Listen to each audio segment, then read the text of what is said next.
Transition. Religions do not exist. From Pierre de Coubertin to Hubbard.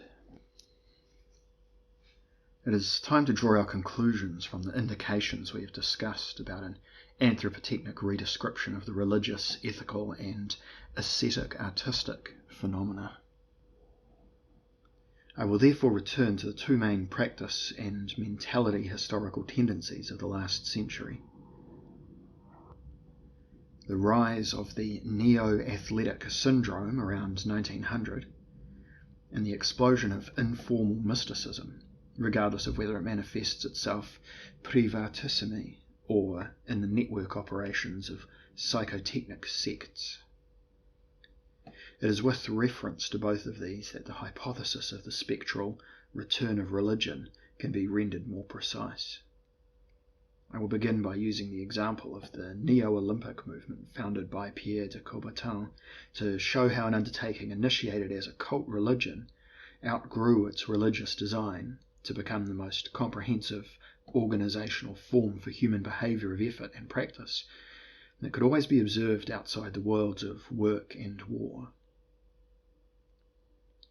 Compared to the dimensions of the Neo-Olympic sport cult, even the pilgrimages of the Middle Ages and the excesses of Spanish monastic culture in the 17th century, when a substantial part of the populace flooded the prison cells to rid themselves of their cells by all available means. These are of a merely episodic character.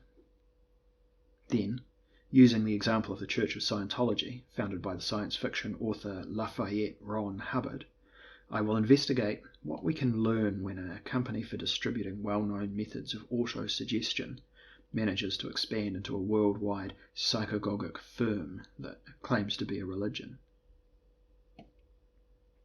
I will present the conclusions in advance. The fate of Olympism and the business of the Scientological churches show that religion, as understood by those who exploit the notion, does not exist, and never has. Both Coubertin and Hubbard fell for a modern mirage whose examination gives insights into the fabrication and constitution of religion in general. Both wanted to be found or contribute to something that cannot be, and which therefore, once founded, inevitably transpires as something other than what its founders thought it should be, or should seek to become. Both founders made the same mistake in opposite ways. Actual Olympism refused to become the religion planned by de Coubertin, while the Scientology movement resists being viewed merely as the psychotechnic firm that it in fact is. In the first step of analysing these two refusals, I will clarify the meaning of my claim that religion does not exist. What we are actually dealing with, on a scale whose measurement has scarcely begun, are variously misinterpreted anthropotechnic practice systems and sets of rules for moulding one's inward and outward behaviour. Under the shelter of such forms, the practicing work on improving their global immune status, which, both on European soil and in Asia, highlights the paradox of how destroying physical immunity has not infrequently been praised as the royal road to boosting metaphysical immunity, immortality. Recall St. Francis of Assisi's exercises of deliberate attrition for Brother Donkey, as he was wont to call his body, and certain para-suicidal practices that brought notoriety to Tibetan and Mongolian Buddhism and Lamaism. Chiorin's All Gaul is Divided contains the following remarks under the heading Religion. Quote, "Without the vigilance of irony, how easy it would be to found a religion. Merely allow the Gurkhas to collect around our loquacious trances." End quote. This note is instructive, for despite its modern sarcasm, it testifies to a pre-modern understanding of the phenomenon known as religion. With his micro-theory of the genesis of religion from the commotion around ecstasy, Chiorin, the son of an Orthodox priest, continues the line of old European theories of supply. The two components, or raw materials, whose combination produces religion, are thus an ecstatic performance by an individual, and a corresponding curiosity among the masses. The first naturally takes priority, as it contains the more precious element. If one further interprets Gioran's observation, religion only comes about when the rare, the ecstatic offering, approaches the common, profane curiosity, and allows it to gather around it. It is plain that Gioran here reproduces, albeit on a cruder level, the conviction of the classical monotheisms that it is ultimately God, and God alone, who provokes and permits the assemblages whose congealed form we call churches. He organizes the assemblage by, as they say, revealing himself to humans. In typological terms, the supply theoretical interpretation of the religious phenomenon corresponds to the Catholic position, insofar as the latter is based on a strictly hierarchical line of offer conveyance running from God to humans, from the priests to the laypersons. The primacy of the giver and the priority of the gift remain unassailable in this universe. The believers here appear exclusively on the taking side, like the hungry at a soup kitchen. In clericocratic times, the Word of God was not simply a sublime gift. It was simultaneously the model of an offer one cannot refuse. That is why the most Catholic of the Catholics still insist on the Latin Mass today. It presents the diamond core of the religion of supply. It asks not what humans can understand, but rather what God wants to show. For the religion's followers, the Most High is most present when the priest carries out his Latin mystery play, with his back to the congregation. Church Latin is the petrified form of the loquacious trances. Gioran indicates quite openly that he often found himself in states that would have induced more naive natures to take church-founding steps. Demand theoretical interpretations of the religious phenomenon take us onto the soil of modernity.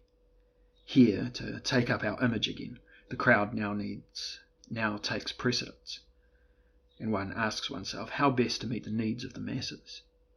Now there can no longer be any talk of permitting, from above, the common to be present at the appearances of the rare. Rather, it is a matter of giving the many what they want, or what they will want once they have been shown what they are entitled to expect. Those who wish to can see a democratic shift in this. Its consequence is the task of interpreting the assemblage as the demand and responding to it by offering an appropriate supply. To take up this position, one must read faith as the updated version of a disposition that is inherent in human existence.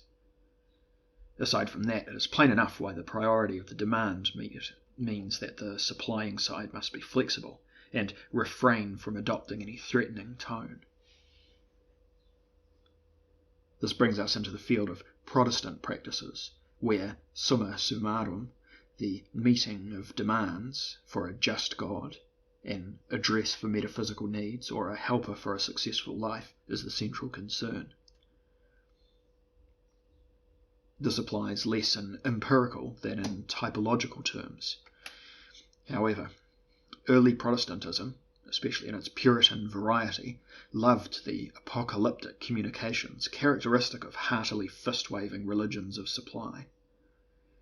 In truth, the Reformation had got underway as a restoration of the offer theological motif against Catholic inefficiency. It showed its demand theoretical quality when the congregations changed into a religiously interested audience.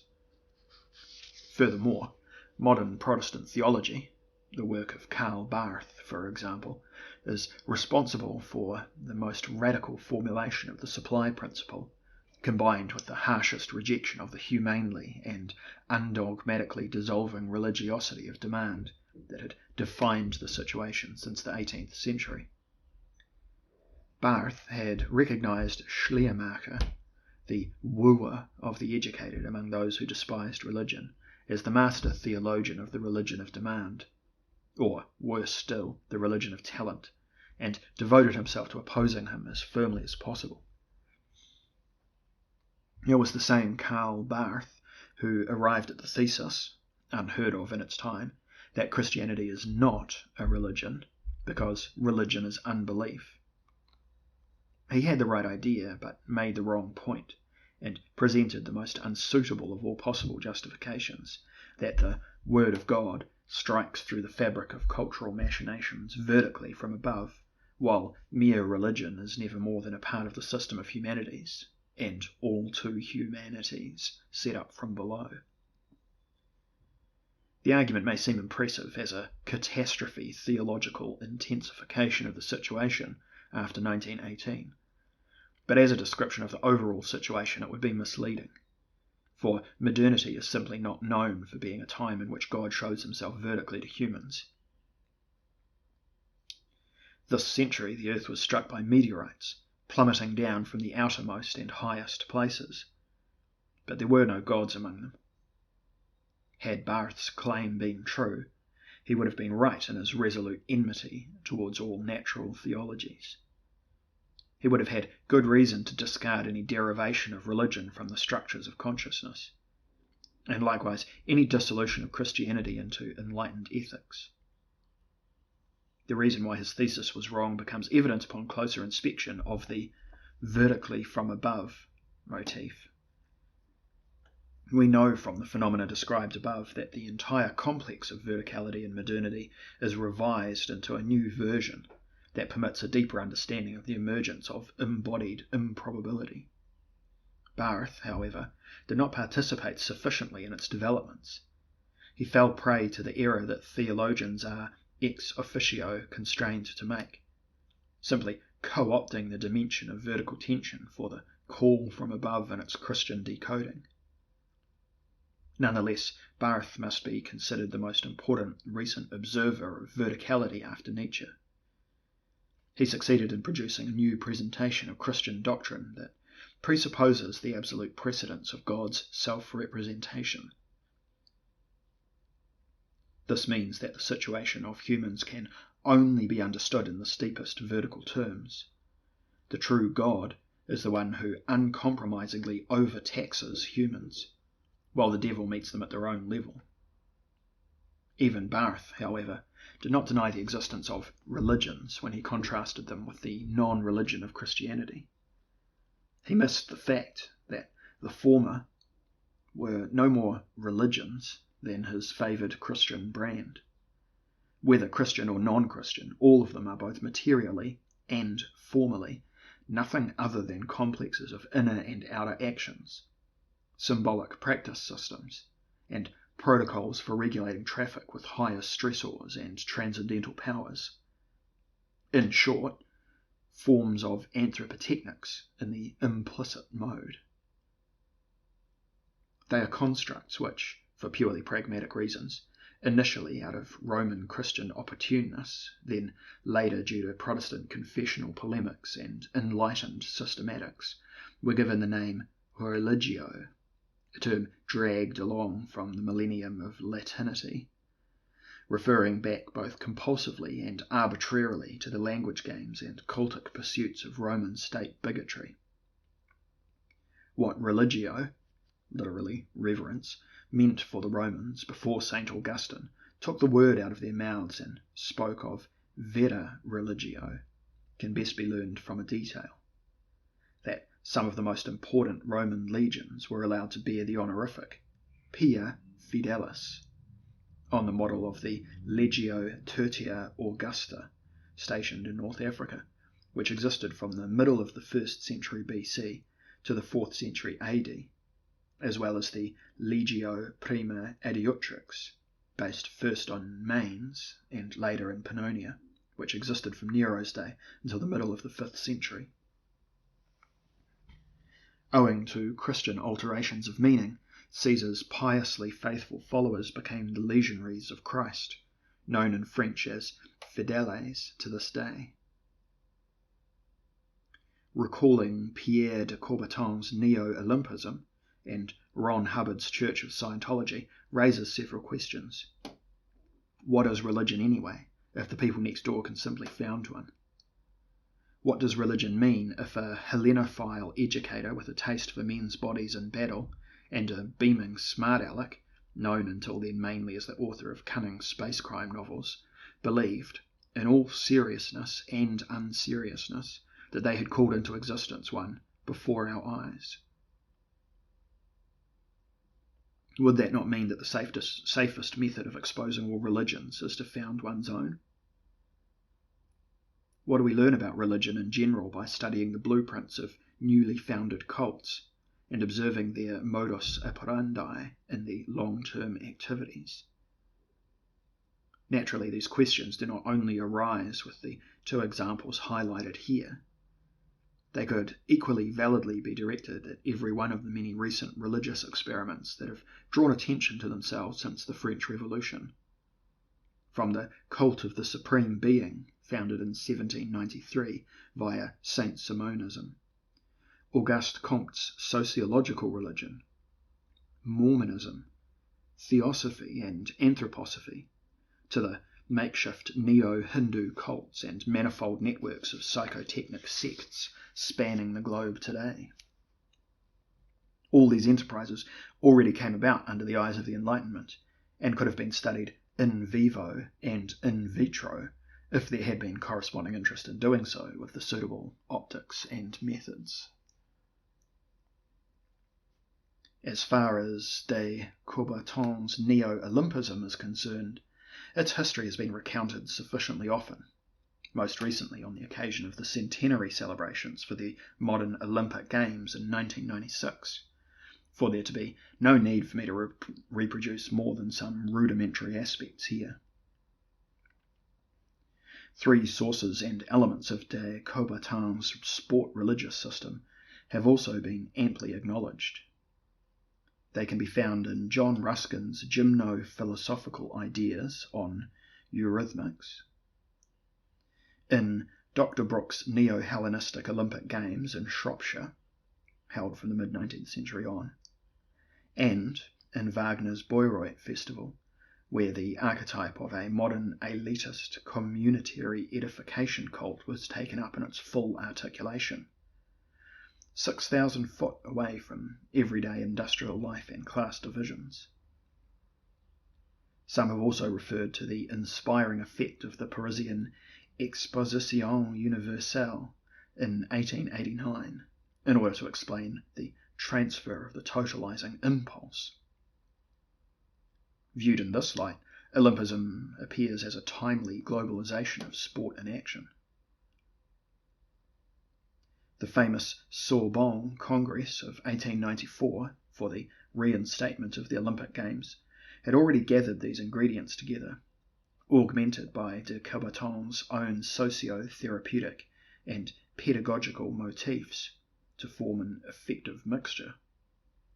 De Coubertin recounts in his memoirs that at the opening session at the Sorbonne in 16th of June, Gabriel Fauré's Hymn to Apollo, Op. 63 for voice, harp, flute and two clarinets, specially composed for the occasion and based on an inscription found shortly beforehand at the Athenian treasury at Delphi, was premiered before 2,000 enchanted listeners. Quote, "A subtle feeling of emotion spread throughout the auditorium, as if the antique eurythmy were coming to us from the distant past. In this way, Hellenism infiltrated into the whole vast hall." End quote.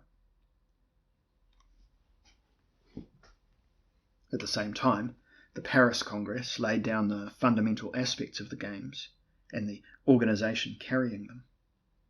The 4-year rhythm, which would create a temporal structure for all future times like a new religious calendar. The enlightened dictatorship of the IOC presidency, later consolidated by the election of de Coubertin as a president for life.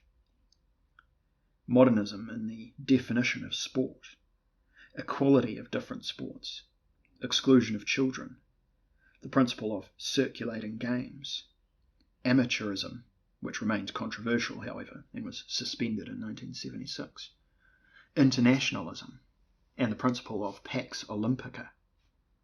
Furthermore, Athens was chosen as the location of the first Games and Paris as that of the second, in order to draw sufficient attention to their birthplace and their place of rebirth. Little did those in charge know that the Paris Olympics of 1900 would be the low point in the history of Olympism. They were barely noticed alongside the simultaneous Exposition Universelle. The lesson from this was that two world festivals at the same time are not feasible. The first Olympic Games of the modern age were held in Athens a mere 2 years later, with great ceremony, under the patronage of the King of Greece. As a purely andrological festival, for the enthusiastic baron had a famously low opinion of women's sports, he wanted the female role in the games to be restricted to handing the winner the olive branch or placing the wreath on his head. De Coubertin's failure to establish his taceat mulier in arena was only the first of many in the practical realization of his muscle religion.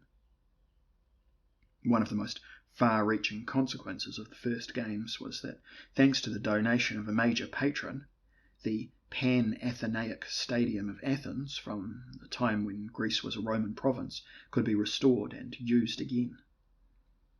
This initiated the stadium and arena renaissance of the 20th century, which is still producing ever new event architectures based on ancient primary forms to this day. Even the monks of Mount Athos supposedly contributed money to the Olympic subscription, as if following the revelation that in distant Athens the modern replicas of their own blurred archetypes were entering the stage again. Had the first monks of Eastern Christianity not called themselves the Athletes of Christ, and joined forces in the training camps called Asketeria? The notable and unforeseen climax of the Athenian Games was the first marathon. The idea for this came from the French classical scholar and Hellenophile Michel Briat, who, at the closing banquet of the Sorbonne Conference, had praised the establishment of a marathon trophy for the first winner in the new discipline. When the victor of the race, a 23-year-old Greek shepherd by the name of Spiridion Louis, entered the shining white marble stadium on 10th of April 1896, wearing the fustanella, the traditional dress. The winning time was given as 2 hours, 58 minutes and 50 seconds. A state came about that it would scarcely be adequate to call exceptional. It was as if a new form of energy had been discovered, a form of emotional electricity, without which the way of life in the subsequent era would no longer be imaginable. What happened that scorching afternoon in the Pan-Athenaic Stadium at around 5 o'clock must be classed as a new kind of epiphany. A previously unknown category, the gods of the moment, introduced itself into the modern audience. Gods that require no proof because they only exist for the duration of their manifestation and are not believed in, but experienced. In that hour, a new chapter in the history of enthusiasm was opened, and whoever is unwilling to speak of this history must remain silent about the 20th century. The Greek crown princes ran the last metres of the race alongside the athlete, amid the ecstatic cheering of almost 70,000 people. After he had crossed the finishing line, they carried him aloft before the king, who had stood up from his stadium throne. Had one wanted to prove that a new age of inverted hierarchies had begun, this would have provided the most spectacular evidence. For a moment, an athletic shepherd became king over the king. For the first time, one could witness the majesty, indeed the power of the monarch being transferred to the runner. In later decades, there was even a growing feeling that shepherds and their ilk were striving to rule the country alone. A sustained wave of rapture swept over the whole country. An enthusiastic barber promised to shave the victor for free for the rest of his life. An olive branch and a silver medal were the official marks of honour, and these were followed by a flood of gifts. It is still unclear how Spiridion Louis acquired the necessary stamina. The shepherd boy had supposedly worked for an officer as a messenger or water carrier, and become accustomed to long distances as a result. In a test run, 2 weeks before the games, he had come 5th. He would hardly ever have encountered the word training until then. I take that as supporting my hypothesis that most varieties of practice behaviour take the form of undeclared asceticisms. For the brothers on Mount Athos, it may have seemed like a confirmation of their intuitions when, not long afterwards, the rumour began to circulate that the runner had spent the night prior to the race in prayer before icons. Even de Coubertin took this information seriously enough to begin reflecting on the mental and spiritual components of the greatest sporting achievements. Like Friedrich Nietzsche, Karl Hermann Unthen, and Hans Wurtz, the founder of the games was also convinced that the will ultimately leads to success and victory. De Coubertin therefore made no secret of his aversion to the positivism of sports physicians who were too philistine in their thinking to grasp the higher dimensions of sport in general, and the new movement in particular. Pierre de Coubertin believed that what he was invoking under the name of Olympism would amount to no less than a fully valid new religion. He thought that he could support this view by drawing on the religious embedding of the ancient games. During their 1,000-year existence, they had always been held coram deis. In fact, they only took place before the gods, but also with their approval, perhaps even their participation, insofar as one can interpret the victories of athletes in the stadium and the palaestra as events that never took place without the consent of the divine. And why not their intervention too? De Coubertin's yet-to-be-created religion of the athlete did not follow on directly from Greek mythology, however. The founder of the games was too educated not to know that the gods of Hellenism are dead. Its point of departure was the modern art religion of the Wagnerian variety, which had been conceived as a sacred act to reconcile the torn society of the day. As every complete religion has an ordained clergy alongside its dogma and rituals, its embodiment became the function of the athletes. It was they who would administer the muscular sacraments to the ecstatic masses. This is my body, my struggle, my victory. Thus de Coubertin's Olympic dream unified romantic Grecophilia, as well as the pedagogical pathos of the 19th century, with the aesthetic heathendom of the body cult to form an amalgam that would meet modern standards.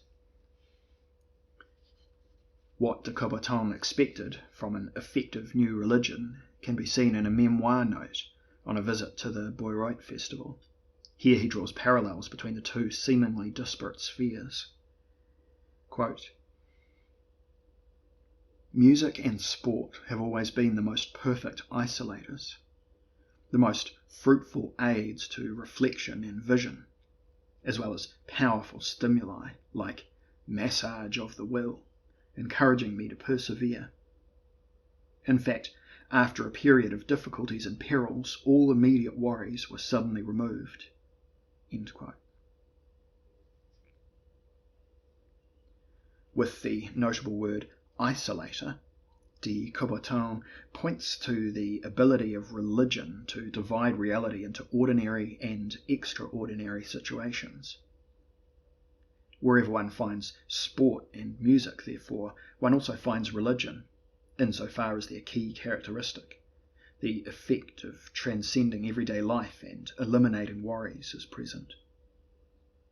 If one develops the term isolator further, one arrives at the following statement: that which brings about an exceptional state is religious. For de Coubertin, religion is the attainment of the other condition by sporting means. Here begins one of the paths leading to event culture. As is customary for threshold states, these means must simultaneously be released and kept under control. The fully developed athlete's religion would have to carry out both tasks. The athletic exercises prepare the exceptional state in the competitions, and the stadium cult steers the mounting arousal in the prescribed directions. In the Isolator of Bayreuth, de Coubertin realized once and for all why nothing short of a newly founded religion could do justice to his intentions. Like Richard Wagner, he wanted to propel people out of their ordinary lives for a few incommensurable moments before releasing them back into the world transformed, elevated, and purified. De Coubertin found an affirmation of his basic position in the esoteric climate of the Wagner festival. Just as the boldest form of art-religious offer was at home in Bayreuth, the analogous manifestation of sport religion would find its base in Olympism. Comparable to a 19th century Malraux, de Coubertin declared that the 20th century would be Olympic or would not be at all. Against this background, one can understand in what sense the success story of the Olympic idea was simultaneously the failure story of de Coubertin's original aims. However one chose to interpret Olympism, it is clear that it resulted in anything but the triad of sport, religion, and art that de Coubertin wanted to transpose from antiquity to the modern age. His failure as the founder of a religion can be summed up quite simply. He had called into being a system of exercises and disciplines that was perfect for refuting the existence of religion as a separate category of human action and experience. What in fact came about, and became ever more solid in its consistency, was an organization for the stimulation, guidance, care, and management of primarily thymotic, pride and ambition based, and secondarily erotic, greed and libido based, energies. The former were by no means restricted to the athletes, but were equally present among the newly created functionaries without whom the new cult could not be put into action. For them, the indispensable parasites of sport, this was the start of a golden age, because the Olympic movement spontaneously followed the most important of all organizational secrets: to create as many functions and honorary officers as possible, in order to guarantee the thymotic mobilization of the members and their pragmatic binding to the sublime cause.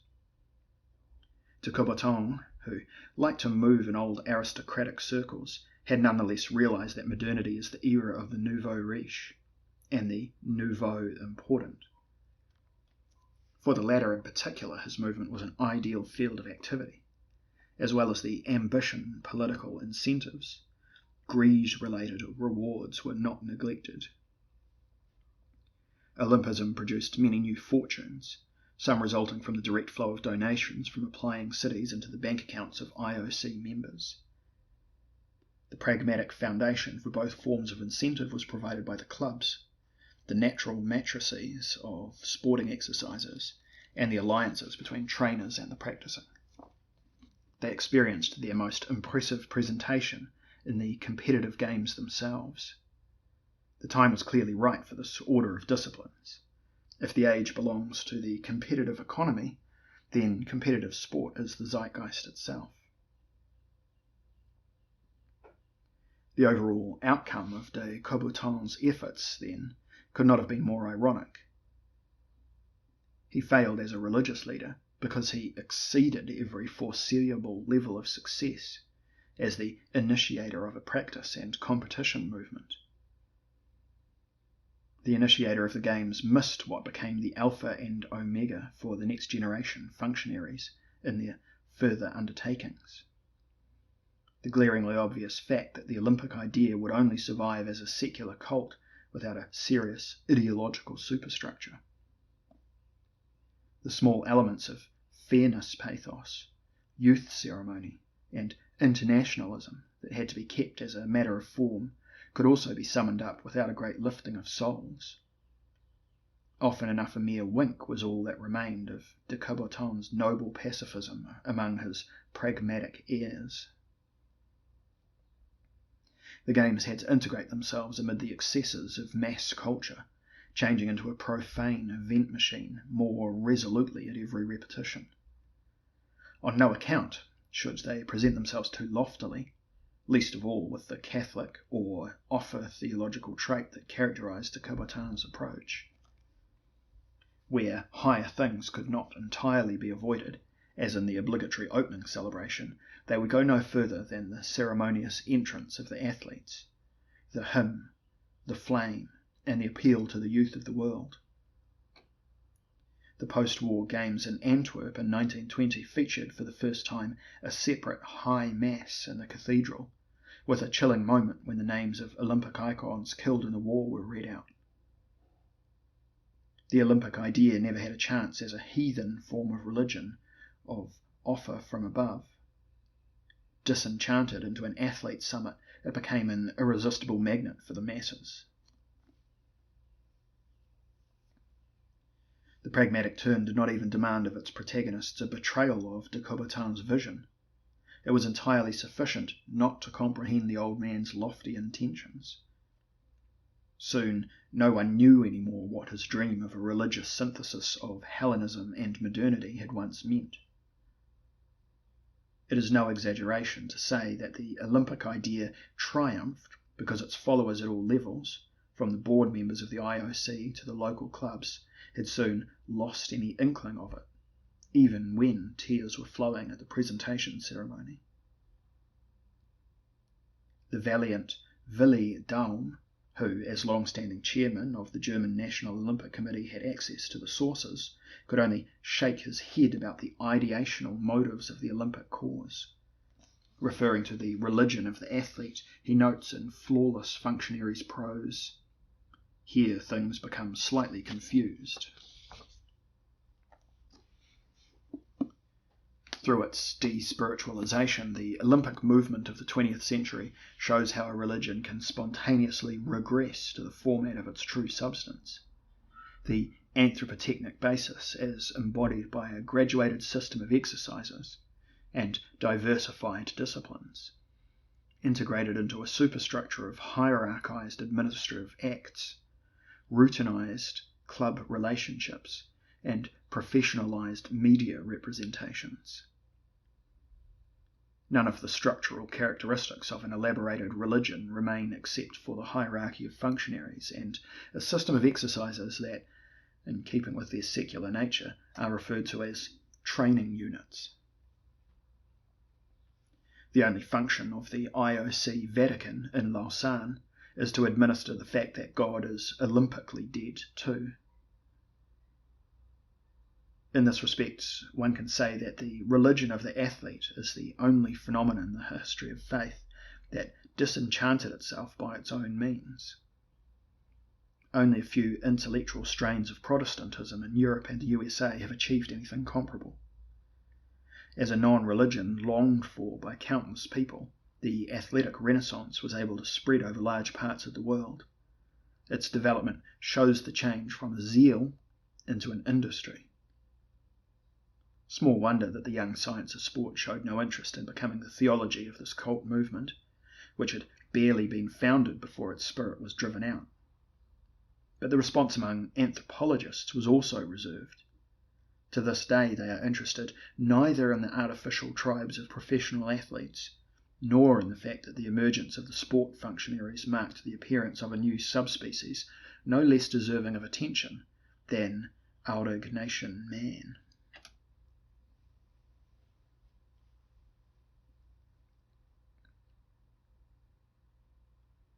There is no stronger example in the 20th century of the tendency towards a phenomenon I have mentioned several times, namely the de-spiritualization of asceticisms, than the Olympic movement. As far as the opposing tendency is concerned, the worldly appropriation of the spiritual, the Church of Scientology, founded by the novelist and DIY psychologist L. Ron Hubbard, is just one example among many, but an outstandingly informative one.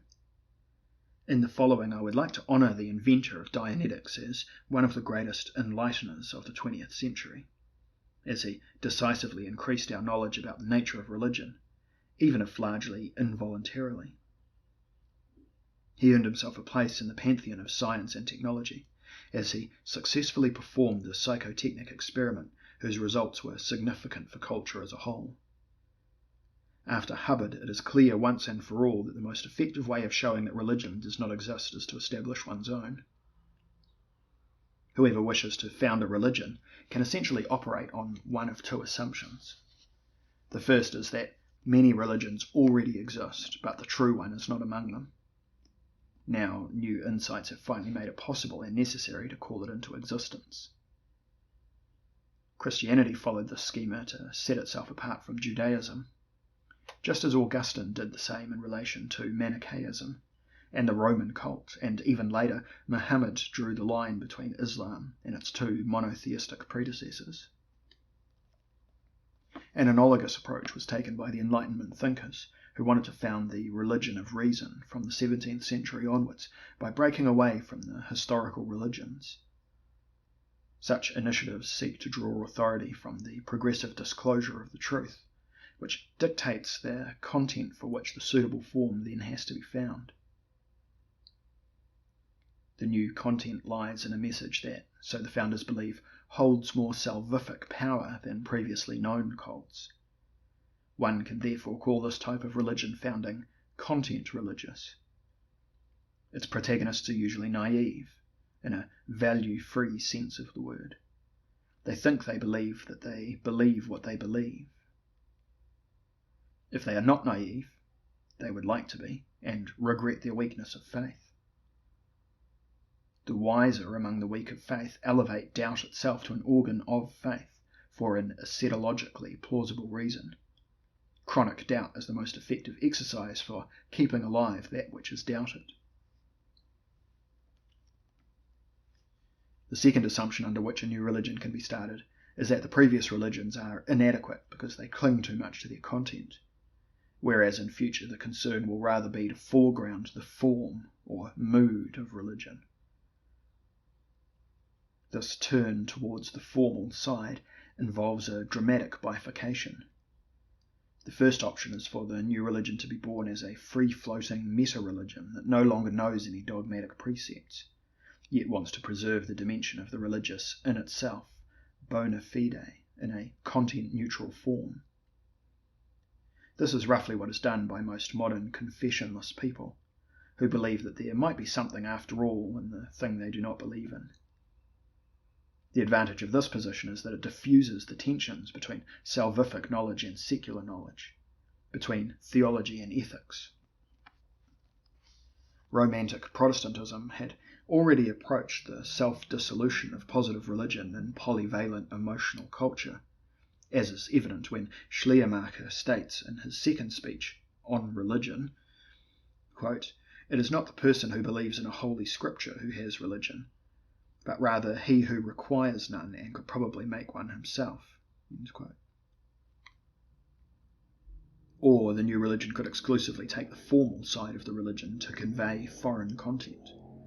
This was the case with Pierre de Coubertin, among others, who wanted to tie the content of sport to the form of religion, with the results discussed above. If one goes a step further along the form religious path, it becomes apparent how religion can be employed as a mere vehicle to realize alien content mala fide. The political theologies, whereby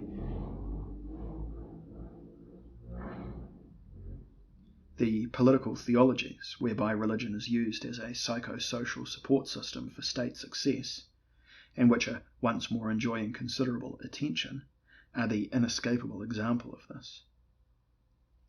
To clarify this attitude through examples, one need only think of popes who enlarged the church-state while leading their troops, or French cardinals who formed alliances with the Muslim Turks to harm the Christian rulers of Austria. In both distant and recent times, entire peoples and nations have also appeared in the guise of religious communities. The empirical political reality of the 20th century illustrates to the point of overkill how revolutionary movements can garnish themselves with messianic trappings, as if the activists had wanted to give the lie to Friedrich Engels' careless claim from 1844 that, quote, "all the possibilities of religion are exhausted," end quote. As soon as the form religious view becomes radicalized, the abstraction progresses to the point where any content can potentially take on a religioid design if the content provider so desires. Religion then appears as a rhetorical ritual mode and an immersion procedure that can serve any project, be it political, artistic, industrial, sporting, or therapeutic, as a medium of self-distribution. It can very easily be transferred back to old content-based religions.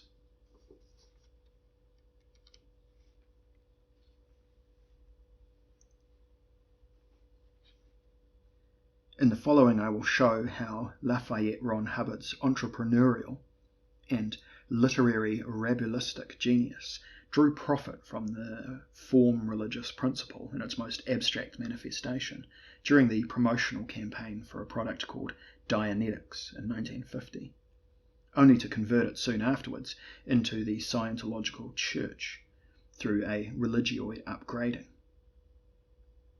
The starting point for Hubbard's campaign lies in the cultural crisis of the late 1940s, which also marked a period of personal setbacks for the author.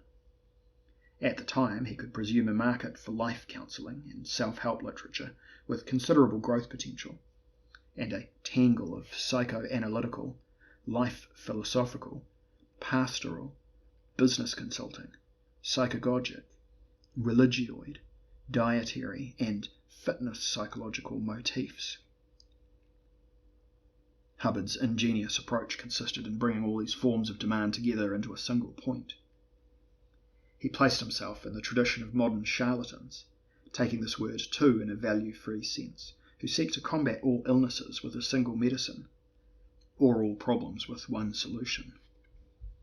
One can observe this habitus in countless concrete forms between the 16th and 20th centuries, from the zero-point thought of modern philosophy to the political idea of total revolution.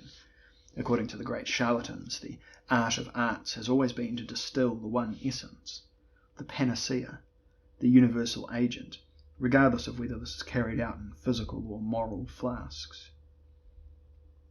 As a rule, the distillation produces a simple substance, a final element, or a simple action and a final operation.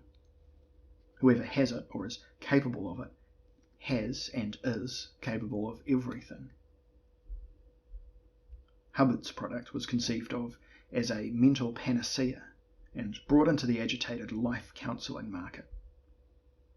At first glance, his Dianetics of 1950 seemed to be no more than a new method, praised with much ado, to clean the misted window panes of our consciousness. A product, to be sure, whose already conspicuously high sales in the first year proved that 5 years after the first atomic bombs fell, a large number of Americans were prepared to follow spiritual and intellectual suggestions for the simplest solution to the world's problems. There was no time left for complicated esoteric systems, the author announced. One had to change the world from the ground up, rapidly enough to make sure that the bomb did not beat everyone to it. Survival had become the watchword of life counselling. It forms the American counterpart to early Christian metanoia in the face of time running out. Against the background of the incipient nuclear arms race between the USA and the Soviet Union, Dianetics initiated an alternative course of the world, between itself and the world system of war, mental illness and crime. Confronted with such a scenario, who would have refused to join the camp of those who claimed self-assuredly that they had the solution to the world's problems? The solution lies in the name of the method. The word Dianetics supposedly comes from two Greek components, dia, through, and nous, mind, and denotes the science of what happens, quote-unquote, through the mind. Occasionally a word such as dianoua is also named as a source, though unfortunately this does not exist in Greek. One can intuit the point, namely that everything happens through the mind, through the precise sense of through, though the precise sense of through remains unclear. One cannot yet tell how the system reworks the old contrast between mind and matter. Scientifically on the surface, and gnostically in its deep structure. Dispensing with false modesty, Hubbard's new hypermethod presents itself as the modern science of mental health, and promises to offer the simplest solution to all problems that had hitherto seemed insoluble. Like a Californian avatar of Johann Gottlieb Fichte, Hubbard praises his science of knowledge as ending the era of mere preliminary attempts, while traditional solutions in turn became part of the problems, whether they presented themselves as religions, philosophies, therapies, or politics. Dianetics proclaims the solution to all problems in a definitive clarity. This solution, we are assured, will not end up drifting to the problem side again, which is why none but malicious and mentally disturbed people could have any interest in the prevention of Dianetics. This provides from now on a new criterion for the rapid diagnosis of psychopathic dispositions, indifference or hostility to the offers of Dianetics. A disproportionate polemic against what Hubbard called conventional psychiatry is a running thread through his entire work, and that of his students. He undoubtedly knew what experts would say about him and his activities. He made them pay dearly for his intuitions. As far as its actual content goes, Dianetics initially offers no more than a simplified and technified variation on the basic assumptions of psychoanalysis. It merely replaces Freud's distinction between the system, or field states of conscious-unconscious, with Hubbard's distinction between the analytical mind, with its clear memory bank, and the reactive mind, with its pathological memory bank. The latter holds the sum of all problems, while the former offers the solution to all problems. With this starting situation, it seems like the natural task of the analytical mind to clear up the reactive mind until only clear ideas are left. Whoever managed to empty their pathological store would bring about the sole dominion of the analytical mind and could thenceforth call themselves clear. All processing follows the maxim that wherever there was a reactive mind, there will now be an analytical one. The task of Dianetic procedures is no less than the production of the clear. They lead clients, regardless of their specific ailments, along inner time tracks and back to the engrams of their pathological memory, often with locks on the pathogenic stores that must first be opened. This takes place on the more or less fantastic assumption that the old engrams can be erased through recall, and the aberrations they have caused eliminated.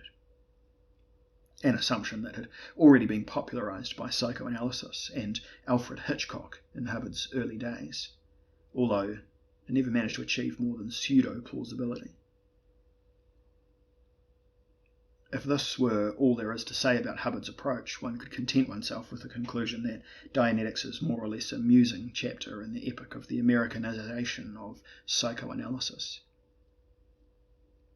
This epic relates how the partisans of ego psychology took advantage of the psychology of the unconscious, or how the healthy soul of the esoteric West Coast triumphed over the morbid psyche of the East Coast.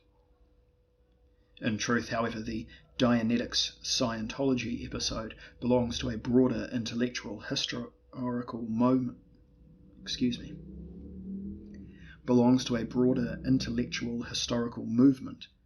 that I would like to term the techno-gnostic turn in Western psychology.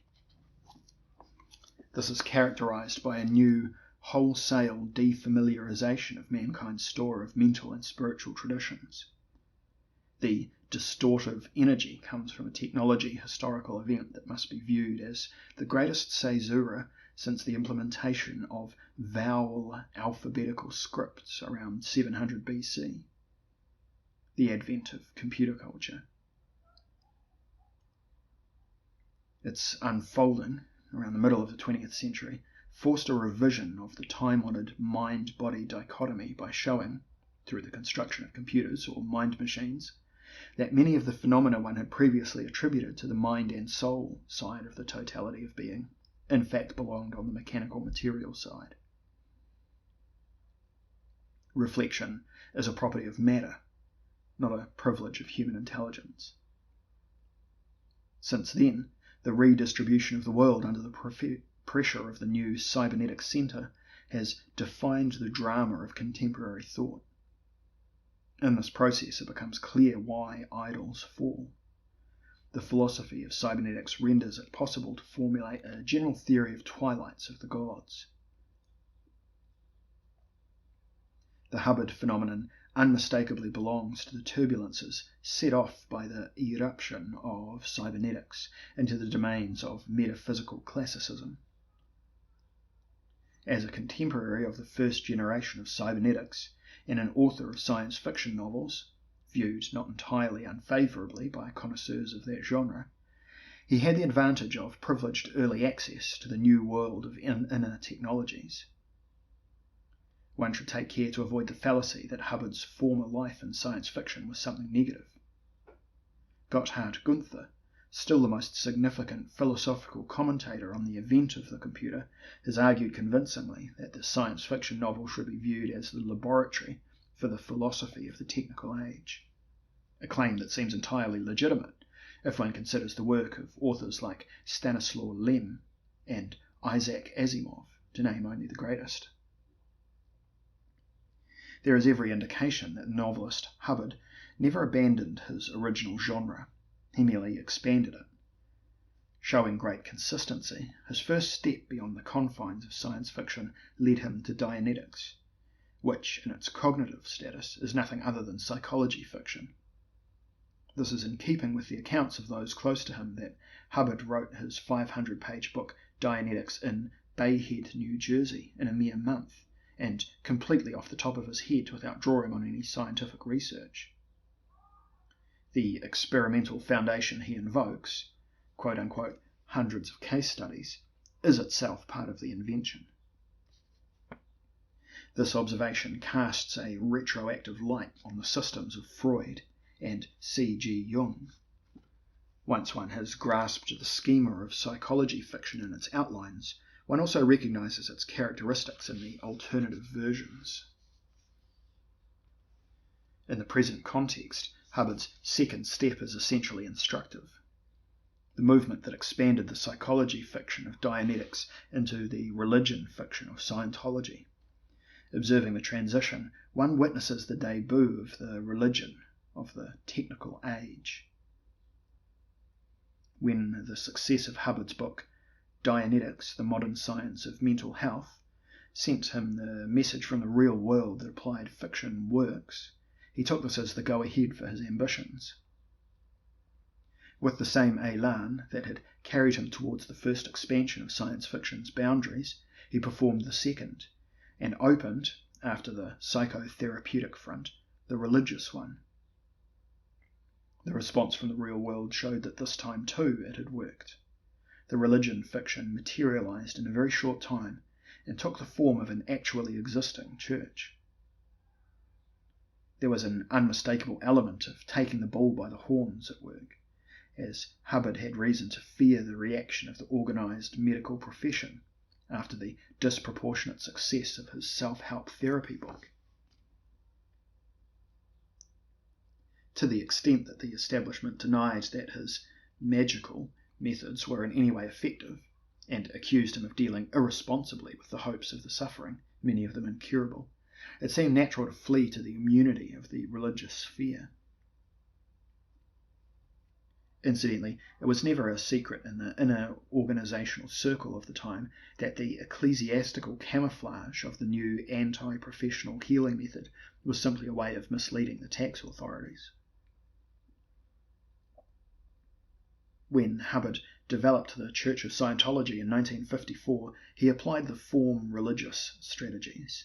He surrounded the profane content of Dianetics, registered trademark, and later of Hubbard books, Hubbard speeches, Hubbard counseling techniques, etc., with the apparatus of sacred techniques typically found in religion. Its basis is a founder cult without boundaries. The celebration of the Master as the awakener of humanity runs through the entire media sphere of Scientology. It constitutes one of the most airtight systems of self-praise in recent intellectual history. Like a space station, it recycles its own system-inherent operating data. This was augmented by a sharp propaganda of urgency, the strategic version of the apocalyptic. It explained to clients that the only choice was between Scientology and suicide. This ensured total immersion in Hubbard's theme park. In addition, the sect created countless internal functional roles, such as auditors, registrars, ethics officers, and a wealth of new importances in the form of supervisory and regulatory tasks. The imaginative replicas of a church hierarchy, as well as institutes, business centres, clinics, and even colleges where one could acquire heterodox academic titles, including Doctor of Theology.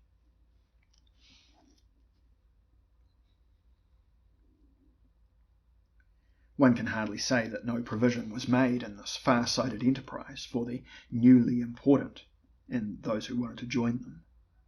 Internal communications were refined through the introduction of an insider language whose use gave the divide between members and non-members the desired depth. A system of mutual regulations stabilized the business. The discreet observation of members for an early diagnosis of skepticism rounded off the package of church-imitating measures. The design of the Scientological community was also original. The intention was that each new believer would also be a new customer. One has to go back to the Catholic trading of indulgences in the 16th century to find a similarly close and elegant connection between salvific and monetary transactions. Hubbard already deserves the greatest acknowledgement for these achievements in the recreative reconstruction of the church phenomenon alone, as his form religious imitation procedure provided valuable insight into the general conditions of religion founding, whether historically grown or currently synthesized. The loss of aura in his artifact of religion clearly did not worry him.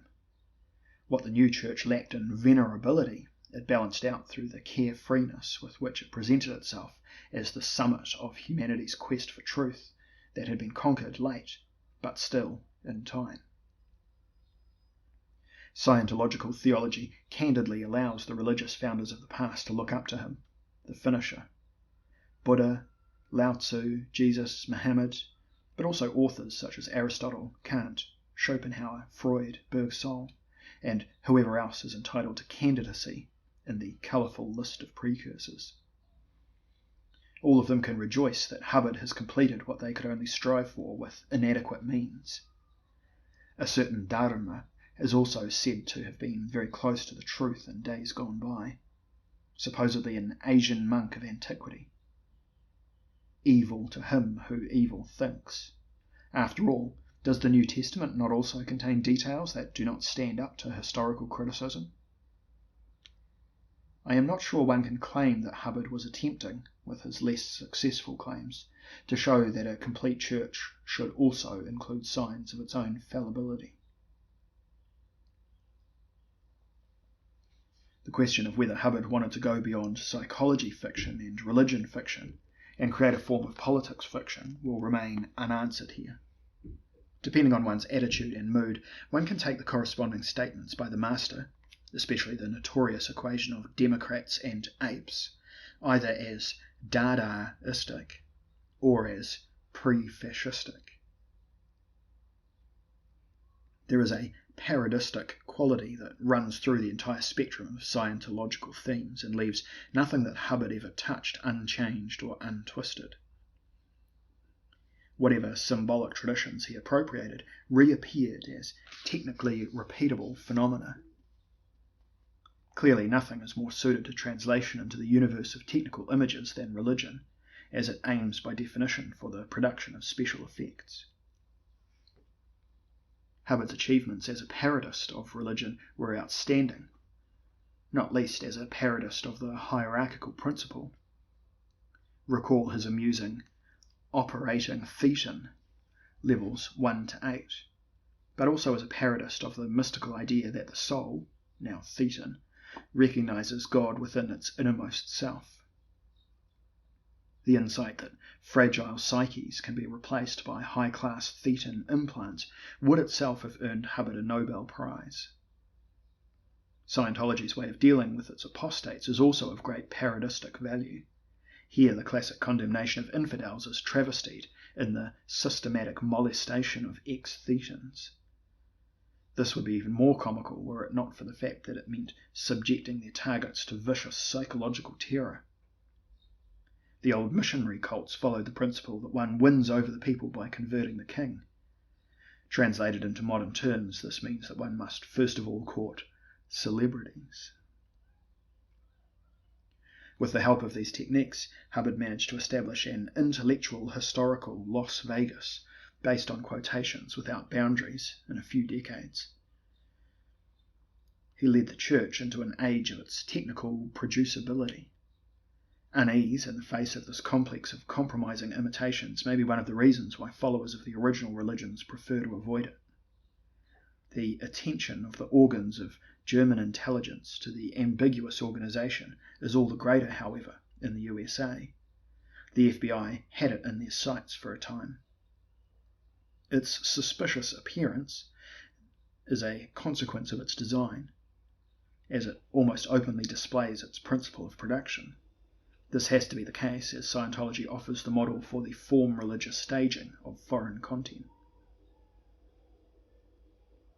In April 2007, the European Court of Human Rights confirmed the right of Scientology, despite its sometimes dubious and at times even manifestly criminal economic activities, to present itself as a religious community. This verdict merits the closest attention, because it is a disturbing indication of the increasing illiteracy of our legal system in religious matters. Despite all appearances, it does not contain any statement about the religious quality of the enterprise. It merely points out the inalienable right of every person to avow a functioning fiction. The judges took the Scientological organization's claim of pursuing spiritual, religious, and humanistic goals at face value. On closer inspection, the Strasbourg verdict was no more than a statement by the court about itself, in that it declared questions of parity outside its jurisdiction. A similar logic applies to airport security staff, who are categorically obliged to prevent a joker claiming to have a bomb in his hand luggage from entering the departure zone. One cannot, after all, expect them to take such statements anything but literally. It is thus decreed by the Supreme Court. In our time, all that is required to be a religion is for a business to claim that it is one. A person with religion in their hand luggage can proceed to the gate. It did not occur to the judges that Jesus himself would not have been able to sue for recognition as a religious founder of the European Court of Human Rights because he did not know the word religion. Nor was the concept of human rights available to Jesus, least of all the inviolable right of modern people to the free cultivation of illusions. The Strasbourg judges did not realize how close they were to Hubbard. If he could found a religion, they could allow one. At least the judges, assuming they were no undercover Scientologists among their ranks, attempted to pass judgment in good faith, while Hubbard knowingly built his church on an abyss of ironies. In addition, the Scientology lawyers have been working for decades on transforming the legal systems of their host countries into locations for jurisprudence fiction, with impressive success. Without the taste for lawsuits among American lawyers, whose effects also reach across to Europe, it is clear that Scientology would long have disappeared from the market.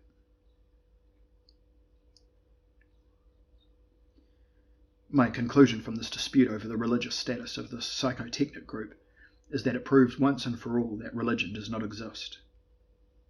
If one looks to the heart of the fetish of religion, one finds exclusively anthropotechnic procedures.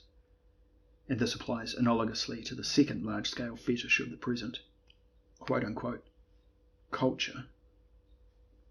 The word religion, both here and elsewhere, represents two things.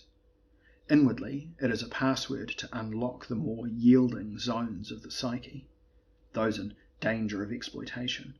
and outwardly it is a badge that one shows in order to be admitted to the world with a respectable semblance. In the context of a genetic theory of culture, one would call this effect pseudo-transcendence. It comes about as soon as the origins of mental fabrications disappear behind a veil of ignorance and are created by clients as a venerable legacy.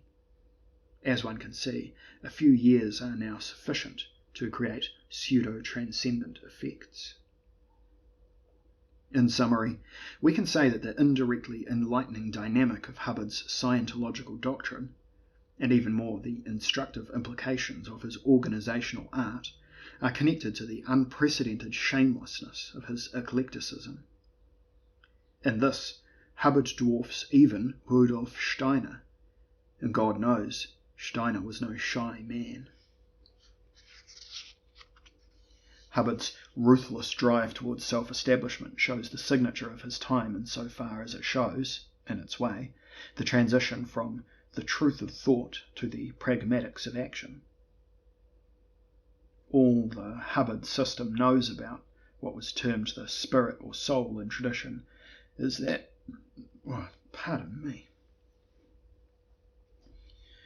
All the Hubbard system knows about what was termed the spirit or soul in tradition is that these too must now become sites of survival.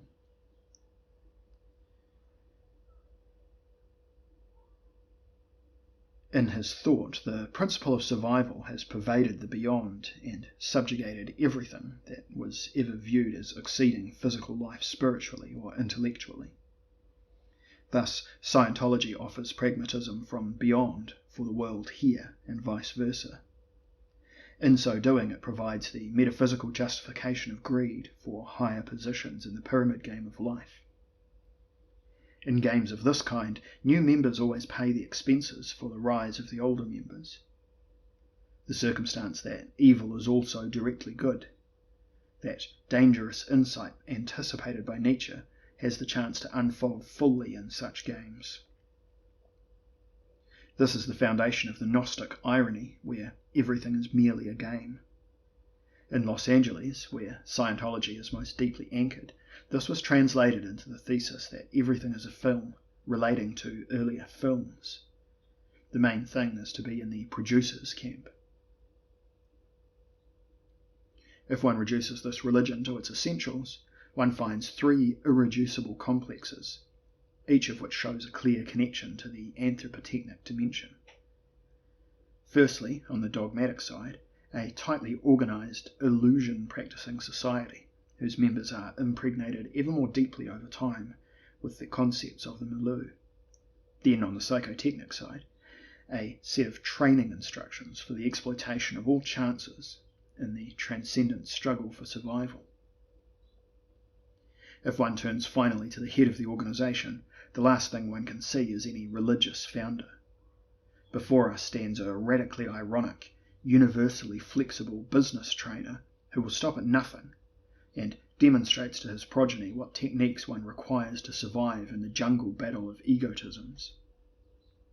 This does not mean, incidentally, that the matter does not occasionally have a strange charm. Even well-meaning and not entirely unintelligent people can find a temporary home there, as long as they firmly resolve to keep their doubts at bay. The quote-unquote willing suspension of disbelief, to quote Coleridge once again, is always the believer's most intimate contribution to the survival of suspicious constructs. In systemic terms, this confirms the rule that a perverse whole can appropriate the relative integrity of its parts without corrupting them entirely. Without this effect, admittedly, the complete religious history of mankind would be unimaginable.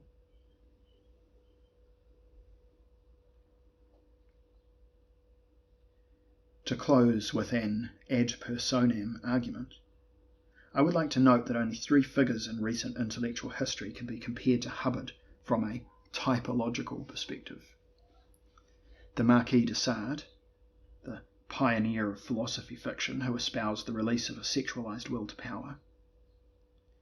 The Russian faith healer and bohemian monk Rasputin, whose maxim was "strength is truth." And the British occultist Aleister Crowley, who spent his life with experiments in malevolence and narcotic excesses, and claimed to be Satan, the Antichrist, and the beast of the Apocalypse, whose number is 666. I will not investigate here whether Crowley's games with occult traditions could be taken as a feral version of the rehabilitation of matter. The analogy between black magic and historical materialism is relatively obvious. In this infernal foursome, the youngest member was surely the most successful. According to Hubbard's eldest son, L. Ron Hubbard Jr., his father was fascinated by Crowley early on. Through one of his pupils, the rocket scientist Jack Parsons of the Californian Institute of Technology, he had come into contact with the notorious Ordo Templi Orientis, and had been introduced to black magical ways of thinking. There he supposedly learned that the will is everything and may do anything. From this school he took away the most secret of the illuminations, and underpinning his system, anyone can triumph, no one must die. Whoever wants to become God can do so in a few sessions. Hubbard knew at first hand that the beast from the deep was speaking through these words. In free translation, the revenge of matter for 3,000 years of misjudgment and resentment. After Crowley's death in 1947, Hubbard supposedly believed that his position was vacant and awaiting a worthy successor. L. Ron Hubbard Jr., a knowledgeable, albeit not entirely neutral witness, also states that his father, with whom he worked together in all areas during the founding years of the church, was a mental and physical wreck from the mid-1960s on, a victim of his own fictions, and a casualty of his addiction to drugs and medications. He therefore withdrew to a luxury yacht to hide from his followers, guiding his company from the high seas for many years. During the last years of his life he was caught in his own trap, lost like a prisoner in an exploding fireworks factory, plagued by hypochondria, overcome by fits of rage, and filled with the wish to destroy oppressive persons who dared to criticize his work. He withdrew from the public eye to avoid showing his disciples where his methods could lead.